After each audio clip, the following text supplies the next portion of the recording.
মোৰ বায়ে কয় তাই হেনো এজনী ভাল ডাক্তৰণী হয় তাই ভাল দৰমহা বহুত টকা উপাৰ্জন কৰে আৰু বহুত সুখী হয় তাই কয় যে মোকো ডাক্তৰণী বনাব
সকলো মিছা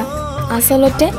তাই কেতিয়াবা কাপোৰৰ দোকানত কেতিয়াবা ৰেষ্টুৰেণ্টত আৰু কেতিয়াবা পাৰ্লাৰত কাম কৰি টকা উপাৰ্জন কৰে তাই এইবোৰ তাই নিজৰ কাৰণে নহয় মোৰ কাৰণেহে কৰে তাই মোৰ কেৱল পায়ে নহয় তাই মোৰ মা দেউতা সকলো তাই মোৰ ভগৱান আই লাভ ইউ বা আই লাভ ইউ